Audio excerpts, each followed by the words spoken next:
Hey everyone, welcome back. Got a little food forest update. It's September 14th, 2020, and a lot of this plant growth here in the forest is doing really well. We're looking at amaranth here.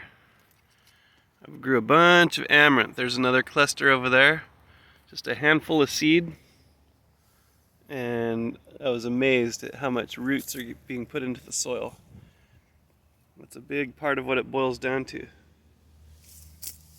Getting these roots in the soil, taking energy from the sun, producing biomass in the soil. A lot of chop and drop going on.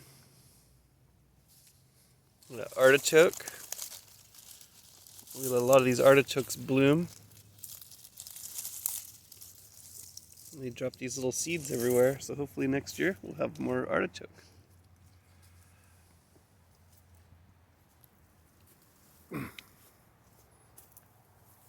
This is how artichoke looks when you let it bloom. So you can see why we don't harvest every single one, because they create these real beautiful flowers. And this amaranth is growing up here into the plum tree. We got a bunch of plums this year.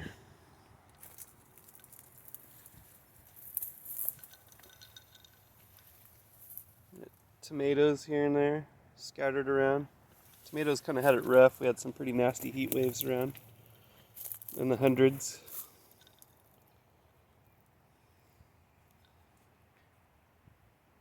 But more of this amaranth. See how it starts to bend over like this with the weight of the seed, and as it dries out it starts to kind of limp over.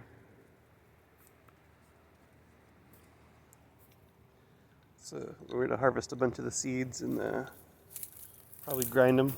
We have a wheat grinder now.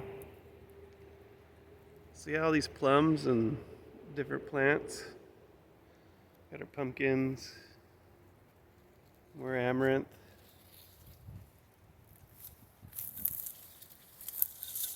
I started setting up drip irrigation. It's a pain to water every day with the kids and all the other chores that are around the house and everything.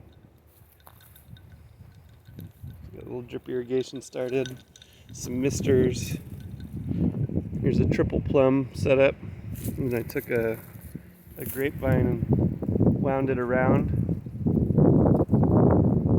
So it's going to kind of train up the tree. Pomegranates are about as tall as I am now.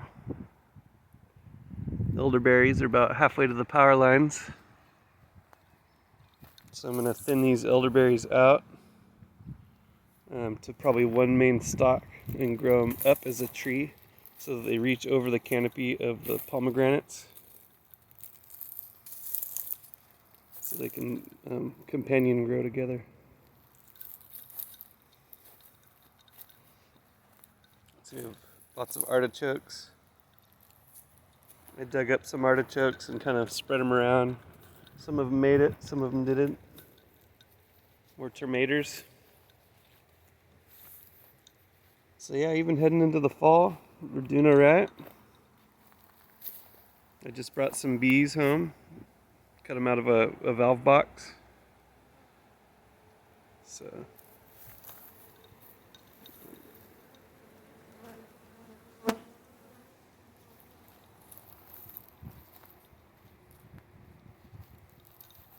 one of the bees is kind of perturbed at me for getting too close.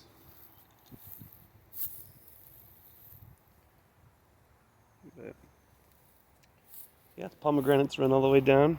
Boom, boom, boom. 2 steps apart. And this is where I ran out of clones. Or clone material. So I purchased, I think 5 pomegranate trees so that I had cloning stock. And then I went around the yard and cloned the rest of them. Let's see what's going on with these bees over here.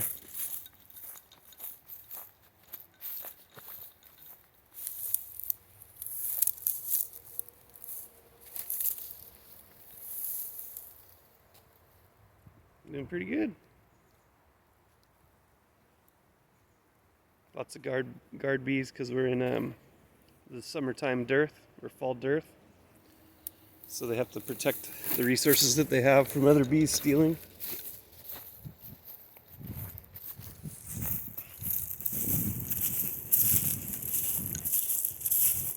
There's a good view of the food forest. Got a couple rows, like along the fence line. The reason I'm planting out a lot of things by the fence line is because that's where you have the greatest amount of surface area, so you can get more in there. And it's out of the way and it can expand kind of inward from there.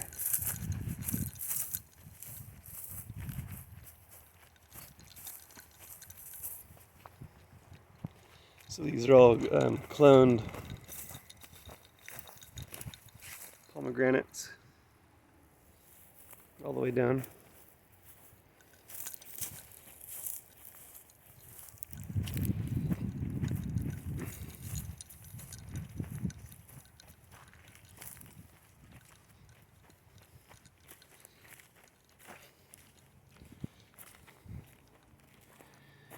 Doing pretty well.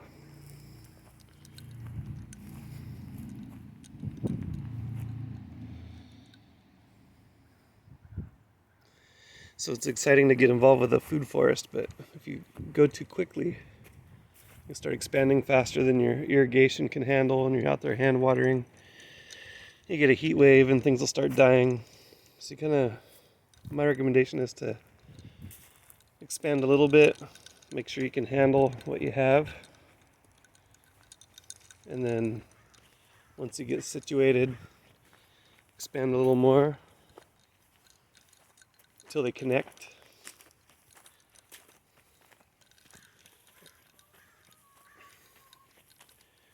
Use your perimeters, which also goes hand in hand with protecting the edge.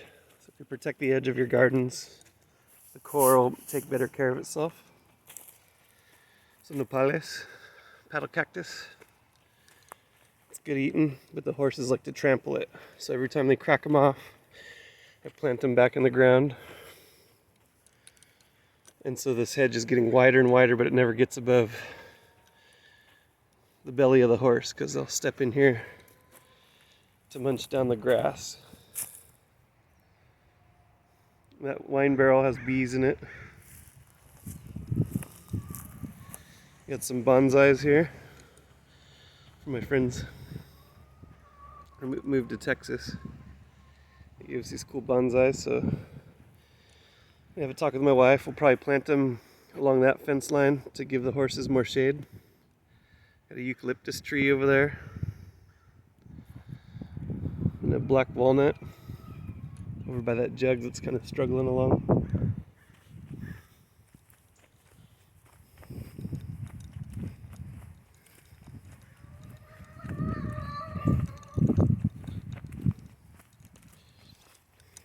Get the sheepdog.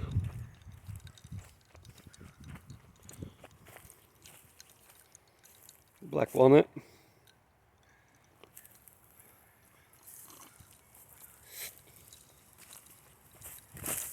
So this part of the forest is where I get my biomass.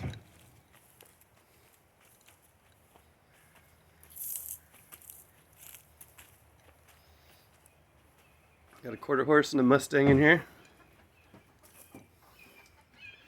Got our chickens. Hey ladies.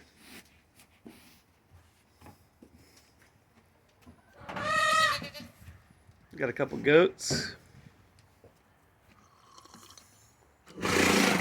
They waste a lot of hay. But the goat manure combined with the horse manure and the chicken manure helps break down any kind of vegetation from the garden.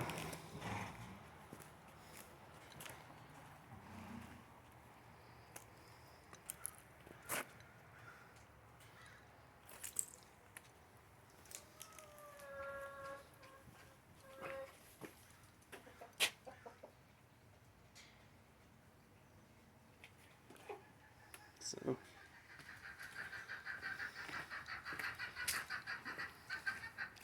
And then over this way, I come up on a whole bunch of this aloe vera, and then it's growing a lot of little suckers off to the side, so we'll start cracking the side ones off and regrowing those everywhere and propagating aloe vera because it's real drought hardy, good medicine. And the elderberry just kind of dried up. It's not out of the ordinary for it to do that this time of year. And then since the day length is changing, it's starting to put fresh sprigs on. So what I'm going to do is come back and clone all these branches when I trim. I'm going to trim and clone, trim and clone, and make a whole bunch more elderberry. Harvested a bunch of corn, but the corn that was still green I left because it's still putting nutrients into the ears. So, but then next I'll probably grow some kind of winter crop or fall crop in here. Because this is just an alleyway where the horses would blast through. So just take corrugated roofing, screwed it to the house, and sink a post in there. And then put a little livestock panel on the other side. And quartered this off. Got a decent amount of corn. Maybe I'll show how much in another video. But this is the greenhouse again. Sounds like the sprayers are kicking on.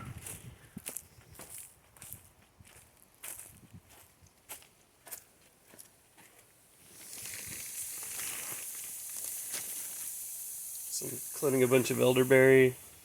Got pomegranate, elderberry, grapevines.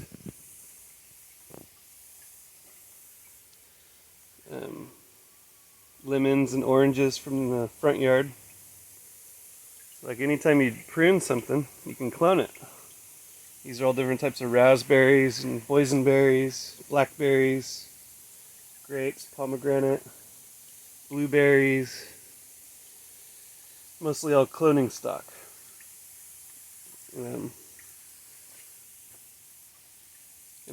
I gotta kind of work on my cloning technique because I haven't been using this cloning formula too much. I need to be using it more, kind of staying on it, but most of the plants that I clone or readily make roots anyway. Like elderberry, it has little bumps all over it. So once you stick it in the dirt, then those bumps turn into roots. Yeah. Little greenhouse.